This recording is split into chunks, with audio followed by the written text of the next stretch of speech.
Hey everybody, I want to welcome you to my series that I'm going to be doing this season where I'm going to be analyzing the LCS, doing power rankings, projections, analyzing play styles, all the sort.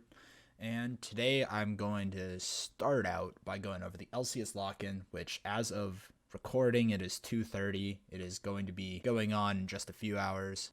Hopefully it's going to be a good season. So, as you can see here, got some power rankings and predictions. And I want to clarify that team rankings are largely impacted by visa issues. For example, Team Liquid going with Armao instead of Santorin because Santorin hasn't gotten into the country yet, or FlyQuest not having Jose Diodo, or CLG not having Finn and Broxa. And I think Immortals is also missing Destiny. So a lot of this is impacted by that. Some rankings are changed for it, and some it didn't really matter as much. But without further ado, let's get into the power rankings. This is heading into LCS lock-in. This is pre any games played, but this is meant to account for the players that are not going to be there. So we're going off of current rosters that they aren't going to be using during this tournament. We are not going off of their rosters for the upcoming season. So let's just show you all of them here. Starting off, we got Cloud9 at the top, followed immediately by Team Liquid. Before we knew about the visa issues, Team Liquid was my number one. I just think overall they are one of the most stacked rosters you could have, and really they don't have any weak points. The potential issues could arise, I think, mostly from the mid lane. If Jensen, it really depends on how he plays. I don't want to do too many projections. It also depends on the meta too. So if we got a bunch of Niski type champions, then Jensen's going to be a little bit worse. But if we get control mages, Syndra becomes powerful, I expect Jensen to be really good. And also Alphari. While Alphari is one of the best top laners in the West, if not the best top laner in the West, we haven't really gotten a chance to see him on a good team. So I'm really curious to see how he acts when he actually has players who can carry games for him. Moving down to 3 and 4, this is the next kind of bracket almost of 100 Thieves and TSM. These two teams are pretty close. I have 100 Thieves over TSM. One large part is 4 of their players were already on the same team. They're coming back with each other, and Someday now finally has a team that can allow him to be a carry, which is something that hasn't really happened in the past. The last time we saw that was 100 Thieves' first split in existence. And then you have TSM. I think Huni is a liability. I think he can easily prove us wrong, but I also think he can just as easily prove us right. And that could be a major problem on the top side. Spica was really good at Worlds, and I think he is probably the brightest spot in this team, in my opinion. Power of Evil, I like the pickup, honestly. I think it's the closest thing you could get to Bjergsen if you're TSM. You're not going to really replace Bjergsen, though. So if they think that they are replacing Bjergsen with Power of Evil, then this is going to be a severe disappointment for them. But if they are not going into that thinking they are getting a Bjergsen replacement and thinking they're just getting a new player, then it could turn out to be really good for them. Lost has shown a lot of promise. I think he really only has this season to prove himself, though. I don't know how much time he's going to get, but I think pairing alongside with Sword Art, Lost could grow to be a really good AD carry. And Sword Art is obviously one of the best supports in the world, making it to the World Finals. I, however, don't think he's the best support in NA. I also don't even think he's the second best support in NA. I have Core JJ and Vulcan over him, but I think he could also easily prove me wrong there and prove to be the best support in NA. I think this is a team with a lot of question marks. More in we don't know how they're going to act. They could be a 3rd, 4th place team. They also could be a 6th, 7th place team. Really all depends on how they mesh together. Moving down, Evil Geniuses, FlyQuest. This is kind of that next bracket of these are teams that are going to deserve to be in the playoffs, but they probably won't go very far. But I personally like FlyQuest roster a lot more than Evil Geniuses, but with Jose Diodo not being there, I have to put Evil Geniuses above him. They have a full team, and they're very close already to begin with. Jizuke, I don't even know what's going to go on with him. He's really just going to be a coin flip every single game. Since Scarin, like the thing is with this team, I just don't know. I personally think the best player on this team is Ignar. I love Ignar's play style of just do whatever he wants. Definitely is a decent player to go with that. He's weak side and just lets his support do whatever. The thing is like it's really all going to be about playing through Jizuke. And if Jizuke is going to coin flip every game and he is their only real hard carry, this could turn out to be a problem for them. Now moving on to 7. I think that CLG is going to be the 7th place team by the end of the season. I just think they're not good enough to compete with the top 6 unless one of the 8th through 10th teams really has their young players step up, which they very well could do. I don't see them really dropping below 7. I certainly don't see them dropping below 8. They're too experienced for that. But at the same time, they're also not flashy enough to make it above. I think a lot of this is going to depend on once Finn gets over here, how he is able to perform. If he is able to take a big step forward and start becoming a real hard carry for this team, then honestly, they could move above Evil Geniuses and potentially FlyQuest. But right now, especially with Broxit and Finn not being on the team, I just can't, like, Solo looked like a liability at Worlds. It was just gaping top lane diff. And I forget who their jungler is at the moment, but it's also like, I think it's Keel, and he's not an LCS jungler. I don't know much about him. I just know that he wasn't on an LCS roster. So I think that is going to be a big problem for them. Honestly, I should be moving them below Dignitas, but I think just Pobelter and Wild Turtle will be able to get them through.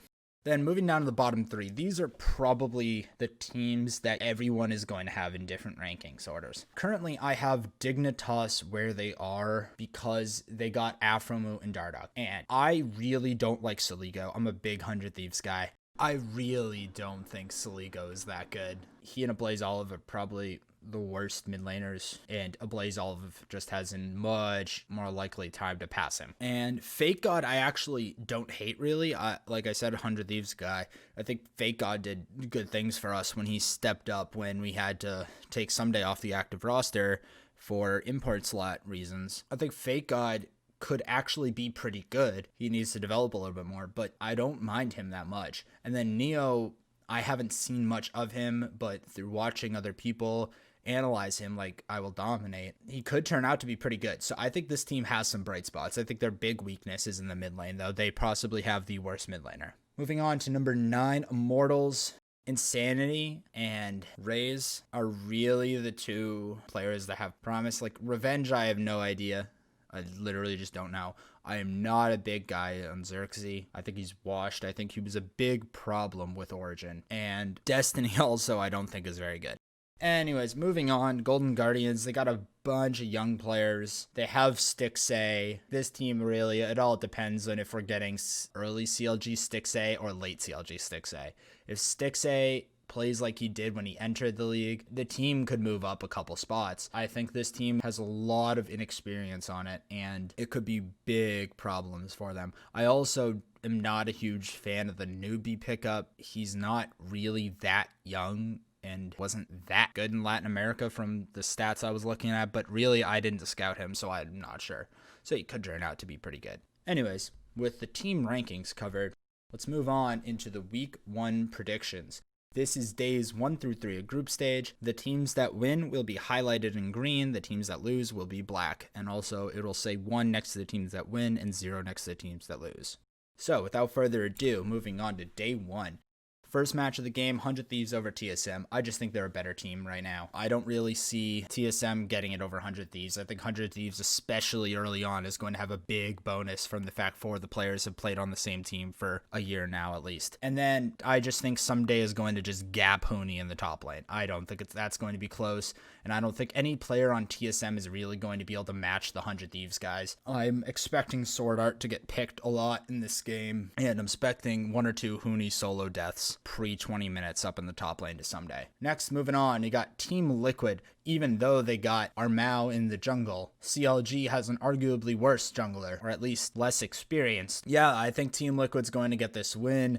I think they're just going to gap him in every single position other than jungle, and CLG is not have a good enough jungler to expose the fact that they don't have Santorin. That's real. I don't think this one should be really a question mark at all. Moving on to the next one, Cloud9 and Evil Geniuses. This is another one where I don't really think this should be a close game. I think given Evil Geniuses' only win con is Jizuke, I think Perks is just going to dumpster Jizuke, and it's just not even going to be close. I'm really interested to see the debut of Fudge, especially into Impact. That could show a lot about how he's going to be over the rest of the season, but I'm expecting big things from him. Blabber and Perks, just the thought of those two players being on the same team, the two madmen, like, I'm really excited to see this. I'm so looking forward. I'm a big Perks fanboy. Moving on to Dignitas and FlyQuest. While I think that FlyQuest not having their starting jungler could get exposed by Dignitas, I also think Palafox is going to bury Soligo into the ground. I think Johnson is one of the best AD carries in North America. I think he's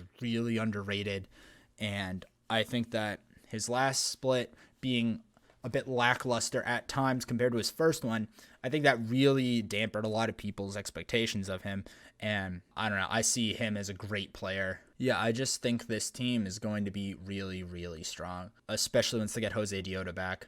Also, as much as I love Fake God, Licorice is going to pound him into the ground. I don't know, that's not even going to be a close matchup in the top lane. Moving on. Upset number 1 I have here is Golden Guardians over CLG. I just think that not having the two players is going to be so big for them, and they could easily get gapped by, I believe Golden Guardians have the college prodigy. I just think they're going to somehow sneak out this win, even though it's an upset here. Moving on to day 2, we got Immortals and Evil Geniuses. I got to assume that Jizuke is going to be Jizuke in this matchup. Insanity is a really promising young player, but I just expecting Jizuke to be able to walk through this one, and the team is going to be good around him. Everyone is going to be set up to allow Jizuke to carry. I would not be surprised to see a pick like Rise, something along the lines of that in this game. Just everybody else on a tank and allow Jizuke to just carry the entire game himself. Moving on, Golden Guardians TSM.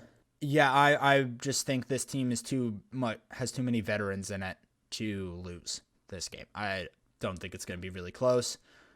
Then Cloud9 and FlyQuest. Cloud9, it's Cloud9. FlyQuest is a bunch of young players, especially without their jungler. Blabber can just gap them in the jungle. I'm expecting a stomp in this one. Dignitas and Immortals.